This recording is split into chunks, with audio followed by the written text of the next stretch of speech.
In the summer of 1878, when a typhoid fever outbreak claimed 47 lives in Harper County, Kansas, four brothers named Blackwood somehow survived. Their apparent immunity baffled every physician who examined them, but what seemed like divine protection soon revealed itself as something else entirely. Something unnatural. Within weeks, the Blackwood brothers began to change. Their bodies no longer obeyed the rules of medicine or man. The doctors who witnessed it refused to sign their reports. Three men of science who swore never to speak of what they'd seen. The Kansas State Medical Board sealed every record, and the local Methodist Church burned every mention of the Blackwood name from its archives. Neighbors whispered that the brothers no longer cast proper shadows, that their voices carried strange harmonies that made listeners bleed from the ears. And when they spoke, their eyes glowed like those of creatures that hunt in the dark.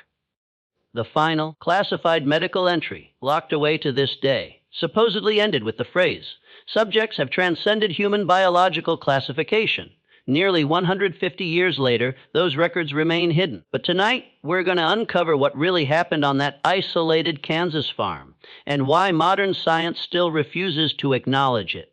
Before we continue with the story of Ezra, Caleb, Josiah, and Abel Blackwood, I need to ask you something important. This channel isn't for everyone. It's for the fearless, for those who dare to uncover the truths others are too afraid to speak. If you're one of those true mystery seekers, hit that subscribe button and tell me in the comments where you're listening from. Because tonight we return to 1878, to Cedar Ridge, Kansas, a town of 300 souls clinging to faith and routine, unaware that the line between heaven and hell was about to blur forever. The harsh winters that brought blizzards capable of burying entire homesteads, and the scorching summers that could kill crops in a single week had forged a population of stoic, God-fearing people who viewed hardship as divine testing and prosperity as heavenly blessing. The landscape itself seemed to encourage such thinking. Miles of golden wheat stretched to every horizon, broken only by the occasional farmhouse, windmill, or grove of cottonwood trees marking a creek bed. The sky dominated everything, vast, endless, and ever-changing. During thunderstorms, lightning would dance across the prairie for hours, illuminating the grassland in brief, brilliant flashes that revealed the true isolation of each homestead. In winter, the wind howled across the flatland with a voice that sounded almost human, carrying snow and cold that could freeze a man to death in minutes if he lost his way between barn and house. The Blackwood brothers had arrived in Cedar Ridge in the spring of 1872, purchasing 40 acres of prime prairie land with money inherited from their father's farm back in Clinton County, Ohio. The brothers had sold everything they owned, loaded their belongings into 2 covered wagons, and made the journey west with the determination of men following a divine calling. Ezra Blackwood, the eldest at 36 when they arrived, possessed the natural authority of a man accustomed to leadership and responsibility. Standing 6 tall with broad shoulders, built by years of farm work, he carried himself with quiet dignity that commanded respect without demanding it. His weathered hands, scarred by countless hours of labor, could gentle a spooked horse or guide a plow with equal skill. But it was his eyes that people remembered most, pale blue like winter ice. They seemed to look right through a person to something deeper. Those who spoke with Ezra often came away feeling that he had seen straight into their soul and found them wanting.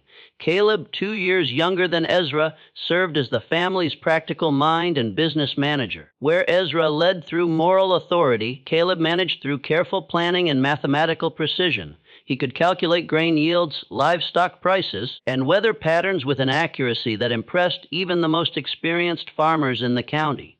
His ledger books kept in meticulous handwriting tracked every penny earned and spent, every bushel harvested, every head of cattle bought or sold. But beneath his practical exterior burned the same intense faith that motivated all the brothers. Caleb saw God's hand in everything, in the perfect geometry of a wheat field, in the precise timing of rainfall, in the mathematical harmony that governed the natural world. Josiah, the third brother at 31, had received the most formal education of the 4. He had attended Ohio Wesleyan University for 2 years before their father's death called him back to the family farm. During those years, he had studied not only theology, but also medicine, philosophy, and natural sciences. His personal library, carefully transported to Kansas in a specially built crate, contained over 200 volumes covering subjects from biblical commentary to human anatomy. Josiah's room in the farmhouse resembled a scholar's study more than a farmer's quarters, with books stacked on every available surface and papers covered with his careful notes filling wooden boxes beneath his bed. Abel, the youngest at 25, burned with religious fervor that sometimes concerned even his faith-driven siblings. Where the older brothers approached their devotion with scholarly depth or practical application, Abel's faith was pure emotion and absolute surrender. He spent hours each day in prayer, often weeping with the intensity of his communion with the divine. He fasted regularly, sometimes going days without food, while claiming that prayer and scripture provided all the sustenance he needed. His fellow church members back in Ohio had called him touched by the Spirit, but some had whispered that his devotion bordered on dangerous obsession. Unlike their neighbors who attended the Methodist church in town, a modest white-painted building with a bell tower that could be heard for miles across the prairie, the Blackwood brothers had constructed their own chapel on a hill overlooking their property. The building project had taken them the better part of their first year in Kansas. They had quarried limestone from a creek bed on their land, cut oak timber from a grove near the property line, and crafted every piece of the structure with their own hands. The chapel they built reflected their austere but deeply felt faith. The structure measured 30 feet by 20 with walls of precisely fitted limestone and a roof of hand-split oak shingles. Inside they had carved pews from local walnut wood, each one perfectly smooth and fitted with careful joinery that spoke of hours of patient craftsmanship. The altar, also hand-carved, bore inscriptions in Hebrew that Josiah had copied from his biblical text. Tall windows on the east and west walls caught the morning and evening sun, filling the space with golden light during their dawn and dusk prayers. The brothers held their own services every Sunday morning and evening following what they called primitive Methodist principles, a stricter interpretation of Wesley's teachings that emphasized personal revelation, direct communion with the divine, and the priesthood of all believers. Their services included longer periods of silent prayer, extensive biblical study, and what they called testimony of the Spirit, where each brother would share any divine revelations or insights he had received during the week. Their daily routine reflected their commitment to both faith and labor. They rose each morning at 400 for an hour of silent prayer in the chapel, watching the sun rise over the eastern prairie while they communed individually with God.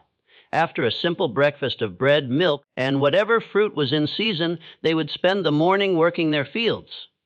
The afternoon hours were devoted to animal care, equipment maintenance, and the countless tasks required to keep a farm operational. But evening was always reserved for spiritual pursuits, Bible study, theological discussion, and group prayer that often lasted until well after midnight.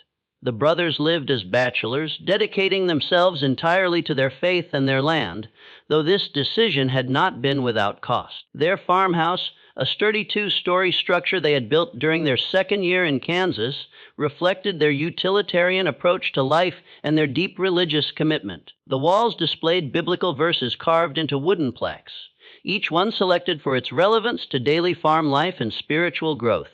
Every room contained at least one well-worn Bible, and several had additional religious texts that Josiah had determined were worthy of regular study. By the summer of 1878, the Blackwood farm had become a model of agricultural success and spiritual dedication. Their wheat fields stretched golden across the prairie.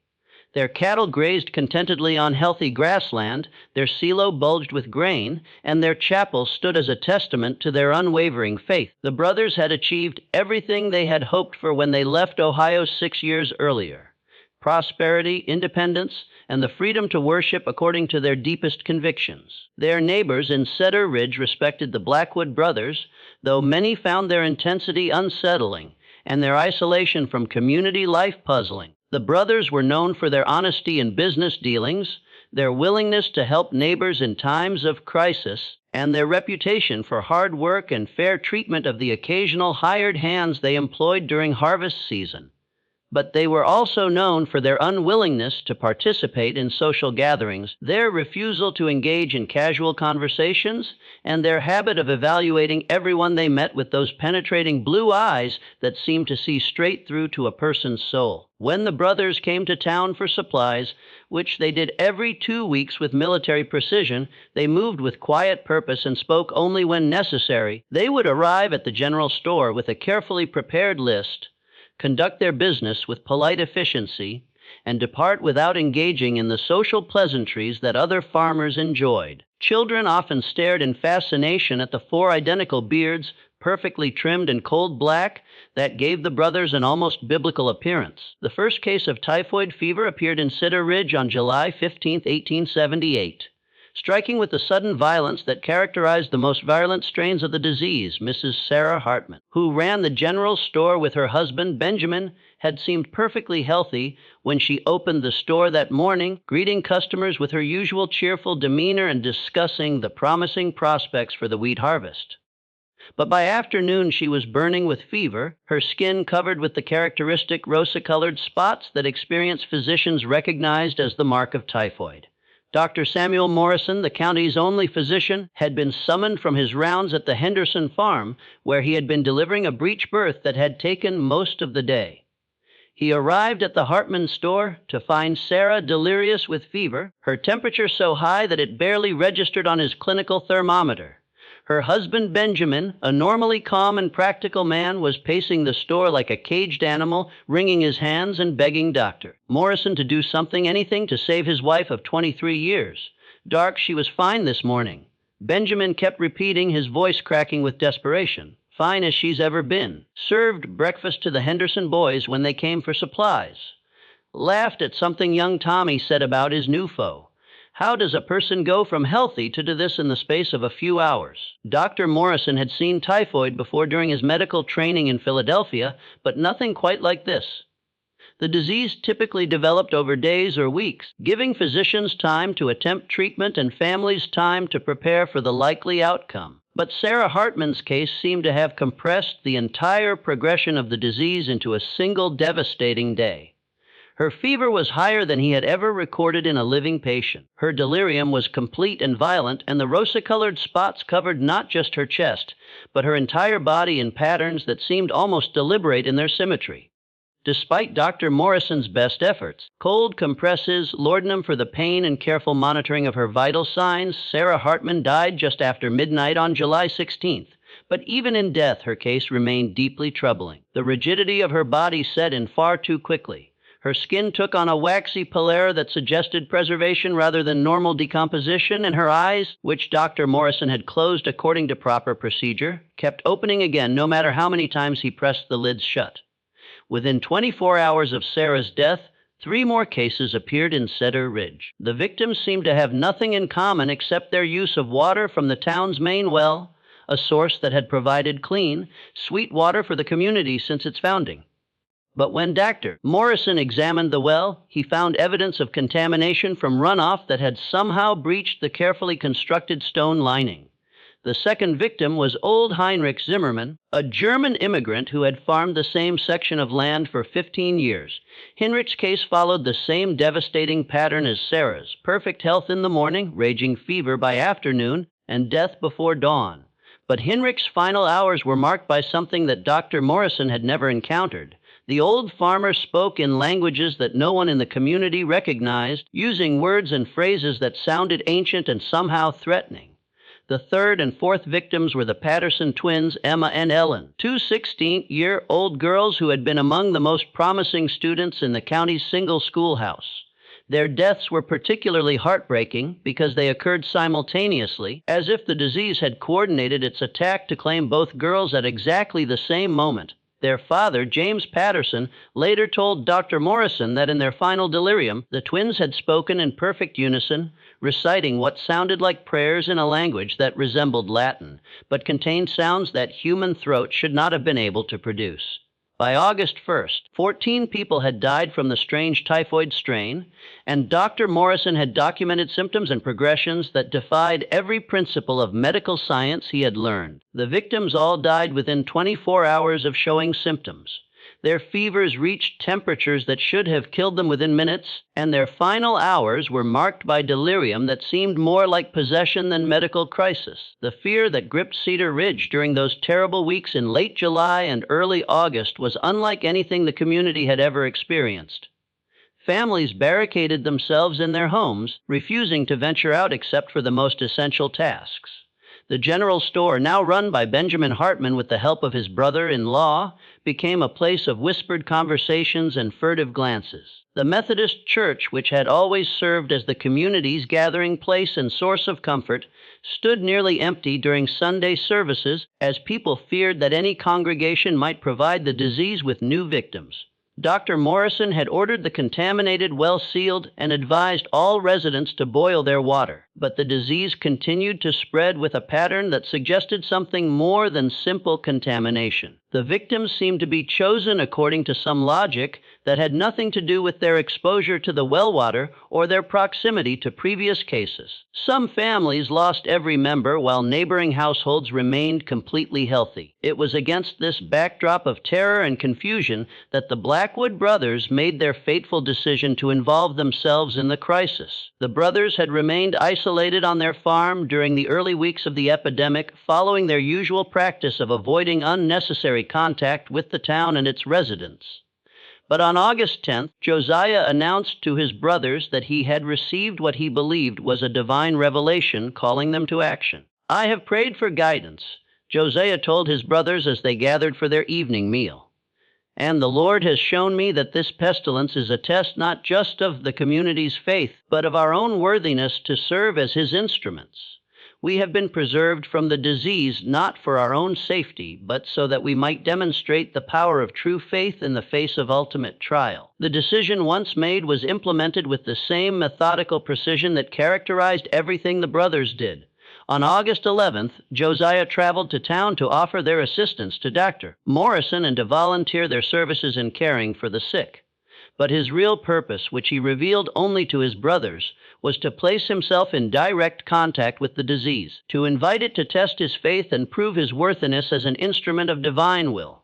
Josiah's first stop was the home of Thomas Fletcher, the local blacksmith whose 8-year-old son Timothy had fallen ill the previous night. The boy was burning with fever, his small body racked with convulsions that his parents were powerless to stop. When Josiah arrived, he found the Fletcher family gathered around Timothy's bed, praying desperately for divine intervention. What happened next would be remembered differently by everyone who witnessed it, but all agreed that Josiah's actions were both deeply moving and somehow disturbing. The youngest Blackwood brother knelt beside Timothy's bed and placed his hands on the boy's fever-hot forehead. But instead of offering a conventional prayer for the child's recovery, Josiah spoke words that would haunt everyone present. "Lord God," Josiah prayed, his voice carrying across the small bedroom with unusual resonance, "if this child must suffer for reasons known only to your divine wisdom, then let that suffering pass through me and my brothers. Let us bear what he cannot bear, experience what he should not experience, and become whatever we must become to serve your mysterious purposes. Take this innocent life and spare it through our willing sacrifice." As Josiah spoke, his hands seemed to grow warm against Timothy's forehead, and the boy's convulsions gradually subsided. The fever that had been consuming the child's small body began to break, and for the first time in hours, Timothy Fletcher opened his eyes and spoke in his normal voice, asking for water and complaining of hunger. The transformation was so dramatic and sudden that Thomas Fletcher fell to his knees, praising God for the miracle that had saved his son. But those who watched Josiah during those crucial minutes noticed changes that were far more subtle, but somehow more disturbing than Timothy's recovery. As the boy's fever broke, Josiah's own skin had taken on a flush that suggested his body temperature was rising. His eyes, normally the same pale blue that characterized all the Blackwood brothers, began to show flecks of gold that seemed to move and shift like liquid metal. When Josiah finally stood up from Timothy's bedside, he moved with the careful precision of a man who was fighting to maintain control over his own body. Dr. Morrison, who had been summoned to witness what the Fletchers were calling a miracle, examined both Timothy and Josiah with growing confusion and concern. The boy showed no trace of typhoid fever, but Josiah displayed early symptoms that were already progressing far more rapidly than should have been medically possible. Over the following 2 days, Josiah visited every household that had been touched by the epidemic, offering prayers and spiritual comfort to the bereaved families. At each stop, he repeated the same ritual, placing his hands on the heads of the sick and praying for their suffering to be transferred to himself and his brothers. The results were remarkable and terrifying in equal measure. In household after household, fever-stricken victims experienced sudden and complete recoveries. But with each healing, Josiah's own condition deteriorated more rapidly. By August 13th, when he finally returned to the Blackwood farm, Josiah was burning with fever and displaying symptoms that no medical textbook had ever described. But the most disturbing aspect was his continued insistence that everything was proceeding according to divine plan. Even as his fever climbed to temperatures that should have killed him, he spoke with perfect clarity about the sacred nature of his transformation. This is not sickness, he told his increasingly concerned brothers. This is purification. The Lord is burning away everything in me that is merely human, so that what remains will be worthy of the eternal work he has planned for us. Within hours, all 4 Blackwood brothers had begun displaying the same symptoms that had transformed Josiah. But their collective transformation would prove to be even more disturbing than anyone could have imagined. Dr. Morrison's first examination of the Blackwood brothers on August 18, 1878, would become the most significant and troubling case of his medical career. The August heat was oppressive as Dr. Morrison guided his horse cart up the winding dirt road that led to the Blackwood farm. The prairie grass on either side of the path had turned brown from weeks without rain, and the air shimmered with heat waves that made the distant farmhouse seem to float like a mirage. But as he approached the property, Morrison noticed details that struck him as oddly out of place. The brothers' wheat fields, which should have been suffering from the drought like every other farm in the county, stood tall and green as if they had been receiving regular rainfall. The cattle in the pastures appeared healthy and well fed, despite the fact that grazing had become difficult throughout the region. When Morrison knocked on the farmhouse door, it was opened by Ezra, but the eldest brother's appearance immediately struck the doctor as profoundly wrong. Ezra's skin had taken on a translucent quality that revealed the network of blood vessels beneath, but the blood that flowed through those vessels was not the normal red of human circulation. Instead, it possessed a golden luminescence that seemed to pulse with its own internal rhythm. Dr. Morrison, Ezra said, and his voice carried the authority Morrison remembered, but it was amplified and enriched with harmonic overtones that made every word seem to resonate directly in the listener's chest cavity. "We have been expecting you. Our transformation is nearly complete, and we require your witness to ensure that others will understand what has occurred here." Morrison found the 4 brothers arranged in the main room of the farmhouse, their bodies positioned with mathematical precision that suggested careful planning rather than random placement. They were alive. Their chests rose and fell with breathing. Their eyes tracked Morrison's movement, but they had been transformed in ways that challenged his understanding of human physiology. "Their vital signs are impossible," Morrison wrote in his private journal that night. "Ezra's temperature registered 107 degrees, yet he sits upright and speaks with perfect clarity. Caleb's pulse is so slow I can barely detect it, yet he moves with normal energy. Josiah's breathing has changed. He seems to inhale and exhale only once every few minutes, but shows no signs of oxygen deprivation. And Abel's skin temperature is actually lower than normal despite his obvious fever symptoms.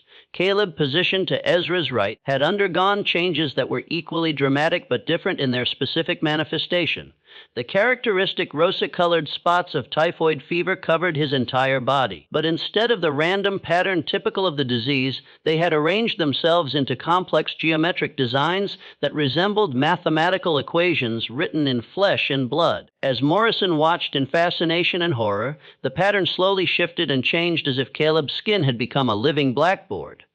"The calculations are becoming clear," Caleb said, his voice joining Ezra's in perfect harmony despite the fact that they were speaking simultaneously.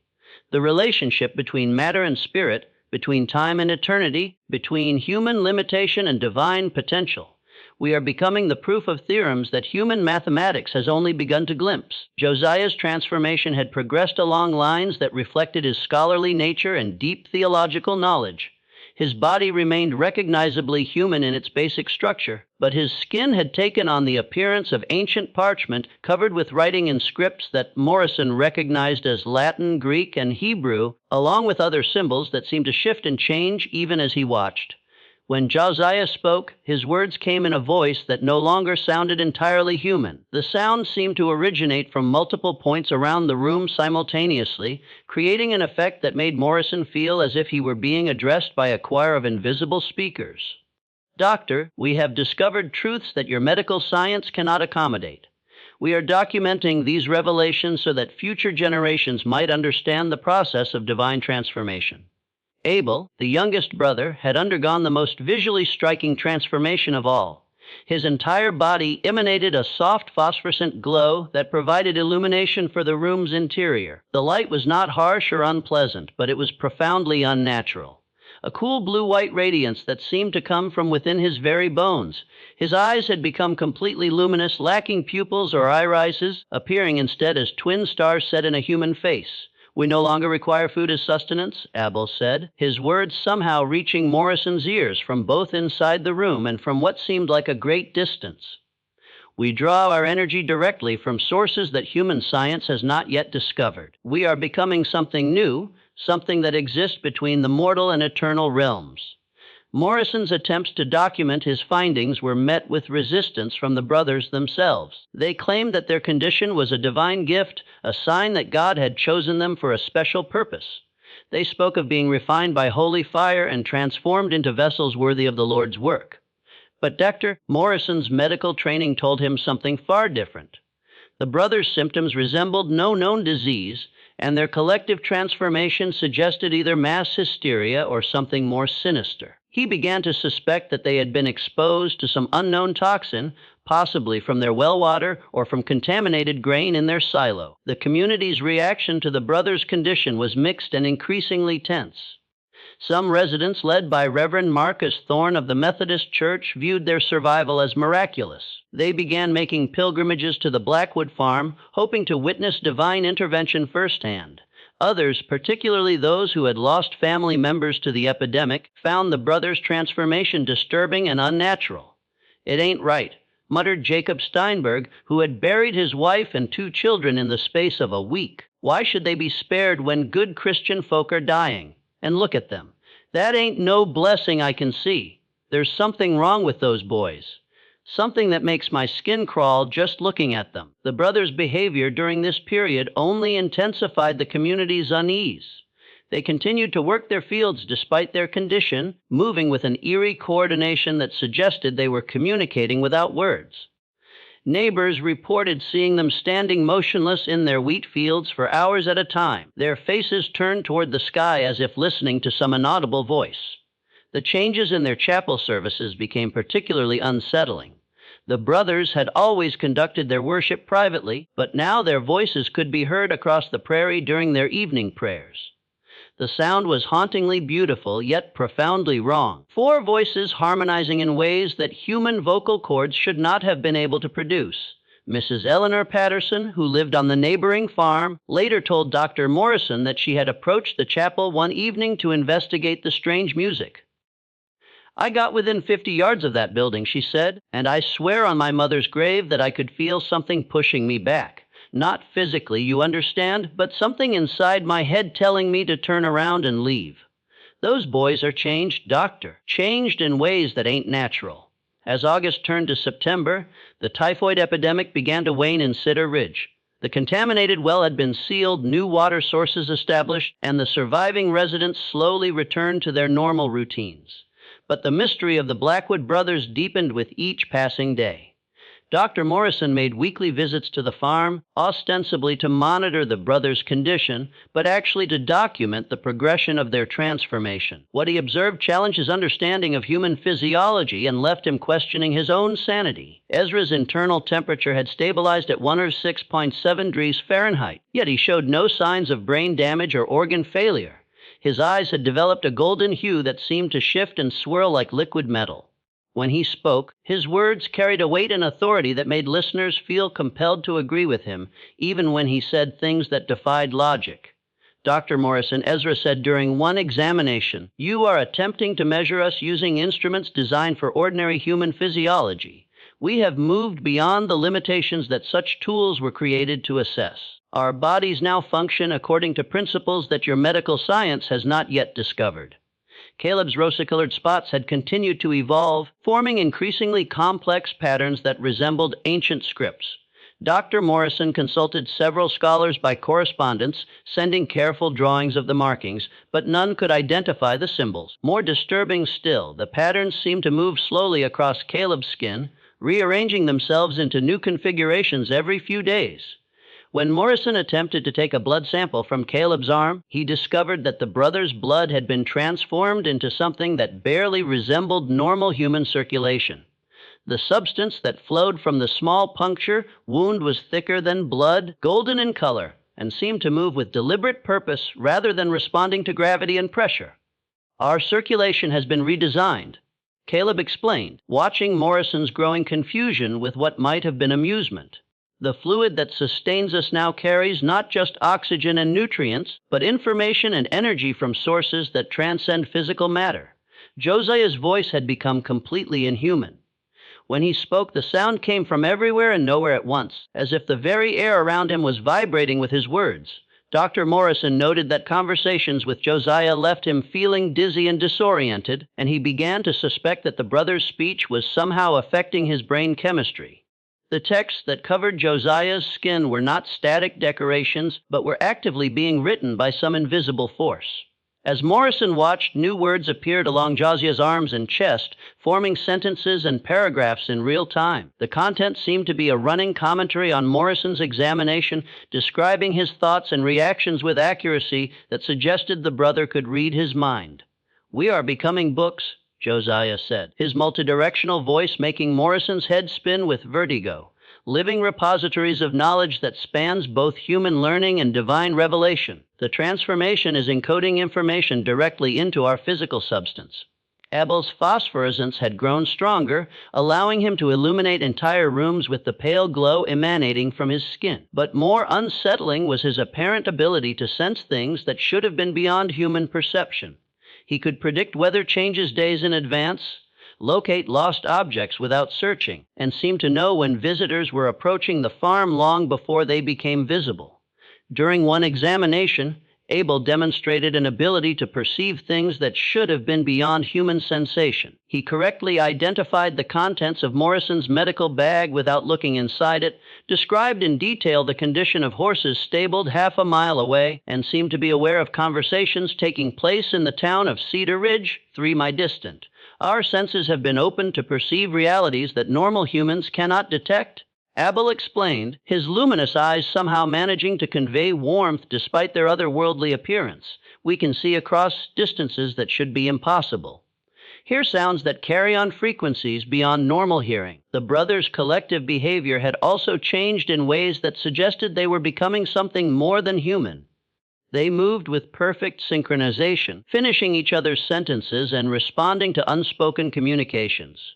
Their need for food and sleep had diminished dramatically. Dr. Morrison observed that they consumed perhaps half the calories of normal men and seemed to require only 2 or 3 hours of rest each night. Most disturbing of all was their claim that they were receiving divine revelations. The brothers spoke of visions showing them the future of their community, prophecies about coming disasters, and instructions for preparing their neighbors for some unnamed catastrophe. They began writing these revelations in a leather-bound journal using a script that resembled no known language. The community's initial curiosity about the brothers' condition gradually gave way to fear and suspicion. Children were forbidden from playing near the Blackwood property, and adults crossed themselves when they saw the brothers in town. The Methodist Church, which had initially celebrated their survival as a miracle, began to distance itself from the family. Reverend Thorne, who had once praised the brothers' faith, now spoke of them with barely concealed unease. "I fear," he confided to Dr. Morrison, "that in their zeal to serve the Lord, they may have opened themselves to influences that are not entirely heavenly. There is something in their eyes now, something that looks back at you with knowledge that no mortal man should possess." By October 1878, the situation at the Blackwood farm had become untenable. The brothers' transformation had progressed to the point where they could no longer be considered entirely human. Yet, they remained lucid and articulate about their condition. They spoke of being purified vessels chosen by God to serve as intermediaries between the divine and mortal realms. Dr. Morrison's documentation of their condition had become increasingly frantic. His journal entries revealed a man struggling to maintain his scientific rationalism in the face of phenomena that defied explanation. He had begun corresponding with medical colleagues in Kansas City and Chicago, seeking advice on the case, but their responses only deepened his frustration. No physician I've consulted has ever encountered anything resembling the Blackwood brothers' condition, he wrote. Their symptoms are physiologically impossible, yet I observe them with my own eyes. I begin to wonder if I am losing my mind or if there are aspects of human biology that our medical science has yet to discover. The breaking point came on October 15th when young Sarah Preston, the daughter of a local farmer, disappeared while playing near the Blackwood property. Her parents found her 3 hours later sitting in the brothers' chapel with a serene expression on her face. She claimed that the brothers had told her wonderful secrets about heaven and had shown her visions of angels. But when Dr. Morrison examined the child, he found that her temperature had risen to 103 and her eyes had begun to take on the same golden hue that characterized Ezra's condition. The girl's parents, terrified that their daughter had been infected with whatever had changed the brothers, demanded that Dr. Morrison intervene. "You have to stop this." Sarah's father, Thomas Preston, pleaded, "Those men, or whatever they've become, they're spreading their curse to our children. My little girl keeps talking about joining them in their holy work. She says they've shown her things that no 7-year-old should know about." Dr. Morrison's examination of Sarah revealed that she had indeed been affected by her contact with the brothers. Her fever was unlike typhoid or any other disease he recognized, and her behavior had changed dramatically. She spoke with wisdom beyond her years, demonstrated knowledge of medical and theological concepts she couldn't possibly have learned, and seemed to glow with the same phosphorescence that characterized Abel. Faced with the possibility that the brothers' condition might be contagious, Dr. Morrison made a decision that would haunt him for the rest of his life. He contacted the Kansas State Medical Board and the Regional Health Authority requesting immediate intervention. But when officials arrived to investigate, they found the case so disturbing that they chose to suppress it rather than study it. Dr. James Patterson, the state medical examiner, spent 3 days at the Blackwood farm in late October. His official report, sealed by the state board, allegedly contained observations that were incompatible with current medical understanding and potentially damaging to public health and safety. The report was classified and remains sealed to this day. But Patterson's private letters to his wife, discovered years later, revealed the true extent of his horror. "I have seen things," he wrote, "that challenge not only our understanding of disease and human physiology, but the very nature of life itself. The Blackwood brothers are no longer entirely human, yet they are not dead. They exist in some intermediate state that our science cannot explain and dare not acknowledge." The community's growing unease about the brothers' continued presence came to a head when several families reported that their children had begun disappearing from their beds at night, only to be found hours later, standing in the fields surrounding the Blackwood chapel. The children had no memory of how they had gotten there, but they returned with knowledge and abilities that their parents found deeply disturbing. Just when we thought we'd seen it all, the horror in Cedar Ridge intensifies. If this story is giving you chills, share this video with a friend who loves dark mysteries. Hit that like button to support our content, and don't forget to subscribe to never miss stories like this. Let's discover together what happens next. Mayor William Harrison convened a town meeting on October 25th to address what many residents viewed as a crisis requiring immediate intervention. The meeting was attended by nearly every adult in Cedar Ridge, and the discussions revealed a community deeply divided between those who viewed the brothers as blessed healers and those who saw them as dangerous influences. Dr. Morrison was called upon to provide a medical assessment, but his testimony only deepened the community's confusion and fear. He described the brothers' condition as unlike anything in medical literature, acknowledged that their influence appeared to be spreading to other residents, and admitted that conventional medicine had no treatment to offer. "I have observed physiological changes in the Blackwood brothers that challenge our fundamental understanding of human biology. Morrison told the assembled crowd, "Their vital signs are consistently abnormal, yet they show no signs of illness. Their capabilities exceed normal human limitations, yet they maintain lucid consciousness. I cannot classify their condition as a disease because they are not suffering. I cannot call it an improvement because it represents a fundamental alteration of human nature."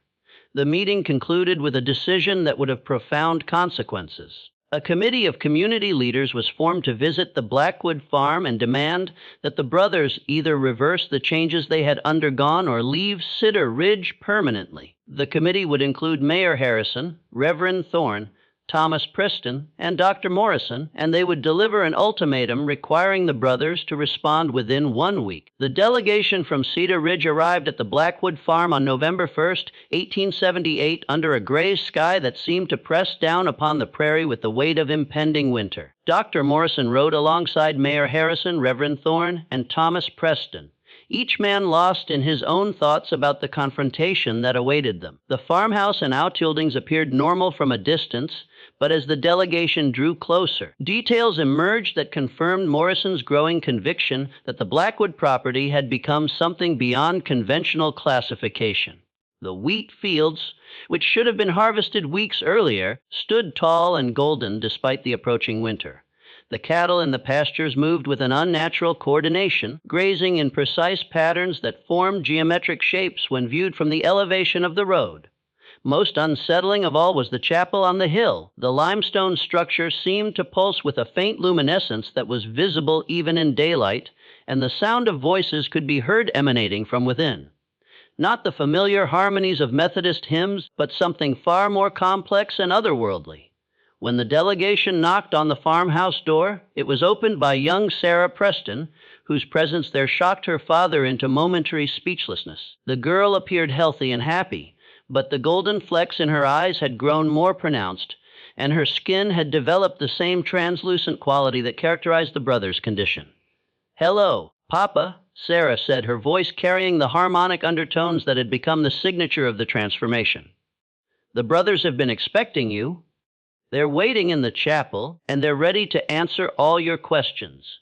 The delegation's journey to the chapel was marked by phenomena that challenged their understanding of reality itself. The ground beneath their feet seemed to vibrate with subtle energy, and the air around them shimmered with patterns of light that resembled heat waves but felt cool to the touch. Birds flew in formations that defied their natural behavior, arranging themselves in geometric patterns that shifted and changed as the men walked toward the hill.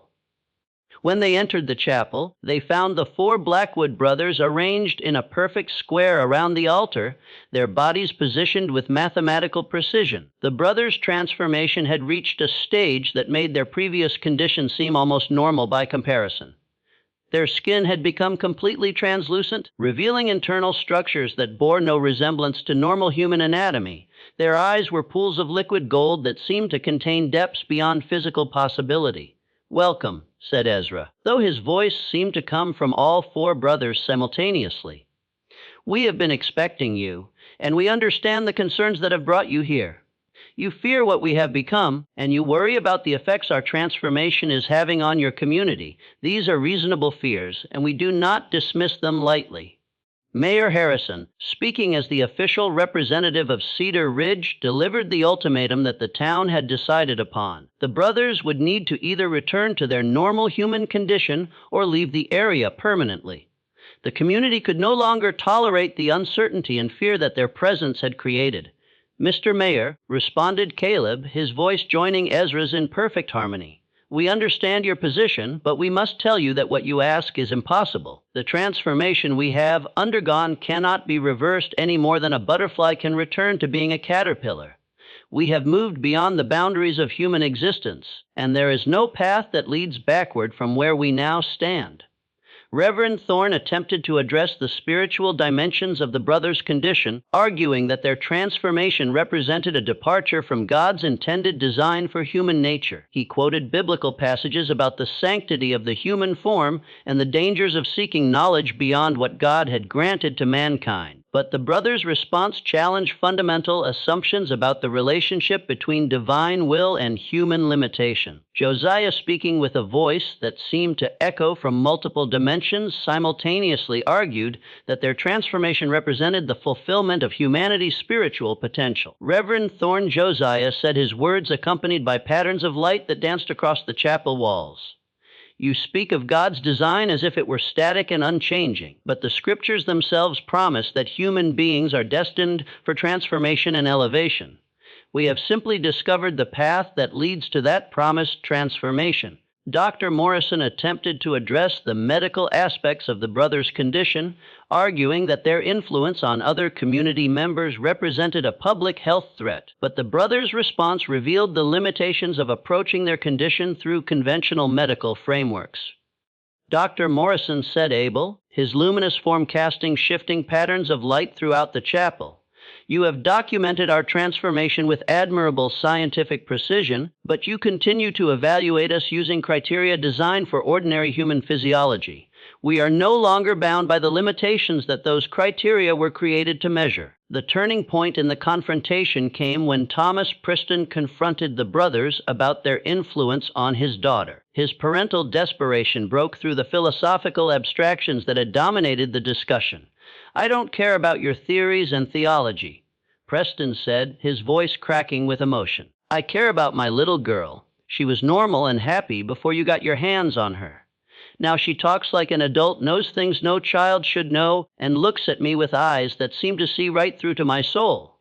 I want my daughter back the way she was. The brothers' response revealed both their compassion and the irreversible nature of the changes they had initiated.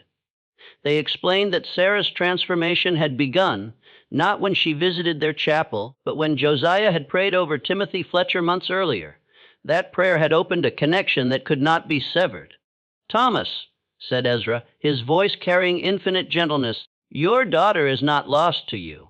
She is becoming something that will serve purposes far greater than anything she could achieve within the limitations of ordinary human existence. The love you feel for her will continue to bind you together, even as she evolves beyond normal human classification.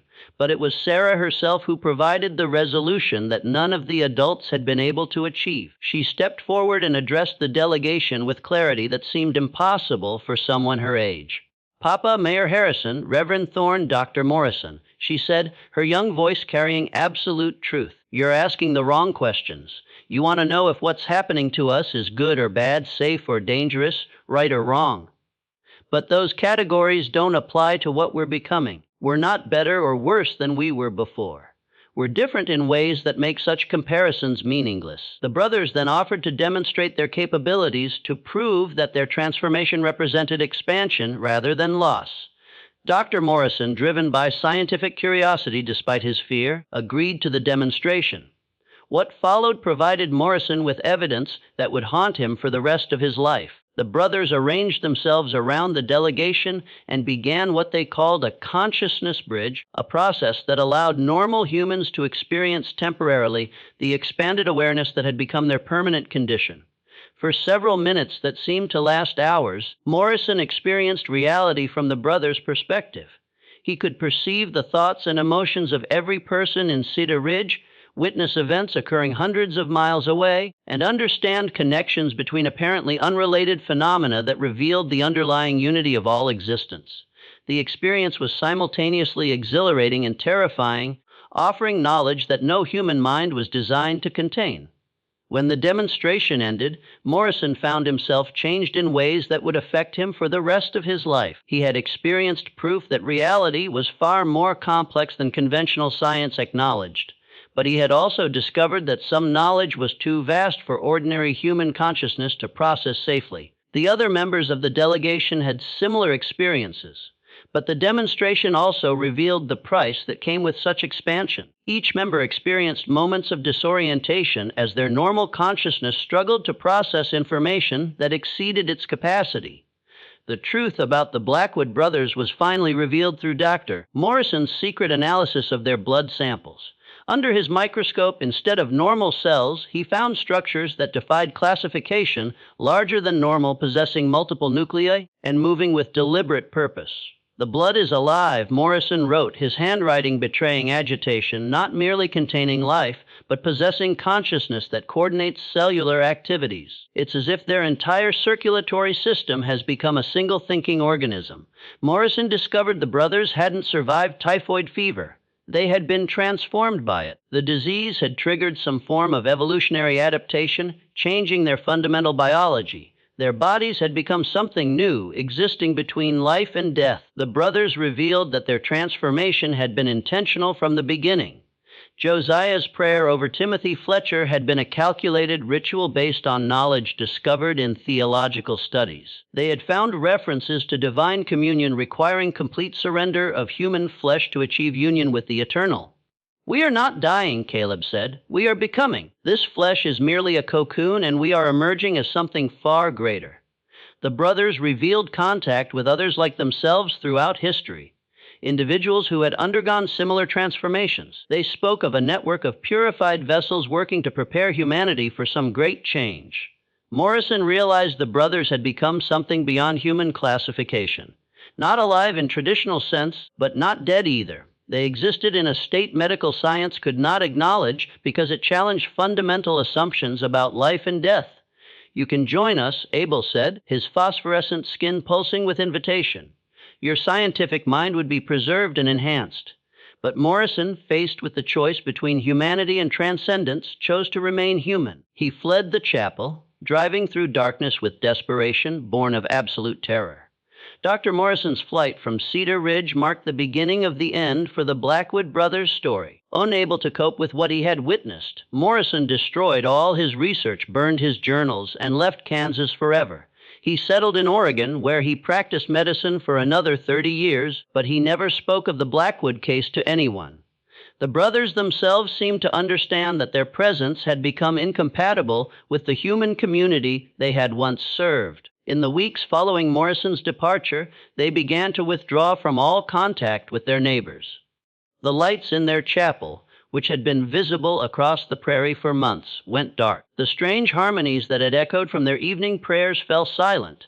On December 15, 1878, Thomas Preston found the first body. Ezra lay in the chapel, his transformed flesh already beginning to decompose in ways that followed no known biological process. His golden eyes had turned to glass, and his skin had taken on the appearance of ancient parchment. There was no obvious cause of death. He had simply ceased to exist. The other brothers were found over the following days, each in a different location on the farm. Caleb was discovered in the wheat fields, his body surrounded by a circle of grain that had grown to impossible heights overnight. Josiah was found in the farmhouse library, seated at his desk with a pen in his hand and a blank page before him. Abel was discovered in the barn, his phosphorescent skin still glowing faintly in the darkness. The Methodist Church, eager to distance itself from the case, arranged for the brothers to be buried quickly and quietly in the chapel's small cemetery. No autopsy was performed. No official cause of death was recorded, and the graves were marked with simple stones bearing only names and dates. But the mystery of the Blackwood brothers did not end with their deaths. In the years that followed, the farm was abandoned and the chapel fell into ruin. Yet travelers passing through the area reported strange lights emanating from the hilltop and the sound of harmonious voices carrying across the prairie on still nights. The Kansas State Medical Board's sealed report on the case remains classified to this day. Dr. Patterson's recommendation that the matter be permanently suppressed in the interests of public health and scientific integrity was accepted without question. The official position is that the Blackwood brothers died of typhoid fever complications and that any reports of unusual symptoms were the result of mass hysteria brought on by the epidemic. In 1923, the abandoned Blackwood farm was purchased by a development company that intended to build a new town on the site, but construction workers refused to work near the chapel ruins, reporting feelings of overwhelming dread and strange visions. The project was abandoned and the land was eventually donated to the state as a wildlife preserve. The preserve remains closed to the public officially due to environmental concerns, but local residents know the real reason. The Blackwood brothers' transformation may have ended with their deaths, but the questions they raised about the nature of human existence, the boundaries between life and death, and the possibility of transcendence through surrender of self continue to haunt those who know the full story. Modern science still refuses to acknowledge the Blackwood case, not because the evidence is lacking, but because the implications are too disturbing to contemplate. If the brothers' transformation was real, if they truly became something beyond human classification, then our understanding of biology, consciousness, and the nature of existence itself must be fundamentally reconsidered. The truth is that some mysteries are too dangerous to solve, some knowledge too terrible to possess. The Blackwood brothers uncovered a path to transcendence, one that demanded the complete surrender of their humanity. In their pursuit of the divine, they became something that no human society could comprehend or accept. Their story stands as a warning, a reminder that some forms of knowledge are forbidden not by law but by nature itself. In their yearning to commune directly with the Creator, to escape the fragile limits of flesh and mortality, the brothers opened a door that was never meant to be opened. And what stepped through changed them forever. They became beings caught between worlds, neither fully alive nor truly dead. The old chapel on the hill still stands in silence, its doors chained, its windows blackened with soot. But on moonless nights, when the wind dies and the fields fall still, travelers claim to see 4 figures standing among the wheat, faces lifted to the heavens, as if listening to a voice that only they can hear. Whatever happened to Ezra, Caleb, Josiah, and Abel Blackwood remains a mystery that neither science can classify nor faith can sanctify. They are proof that some thresholds once crossed can never be undone, and some transformations once begun cannot be reversed. The story of the Blackwood brothers reminds us that the boundary between the human and the divine is far thinner and far more dangerous than we dare to believe. They sought eternity and lost themselves in the process. But what do you believe really happened on that Kansas prairie? Was it divine punishment or a glimpse into something beyond comprehension? Leave your theories in the comments below. And if you crave more tales like this one, subscribe, hit the notification bell, and share this story with someone who loves unraveling forbidden mysteries. The truth is out there, waiting for those brave enough to seek it. Until next time, stay curious. And remember, some doors should never be opened.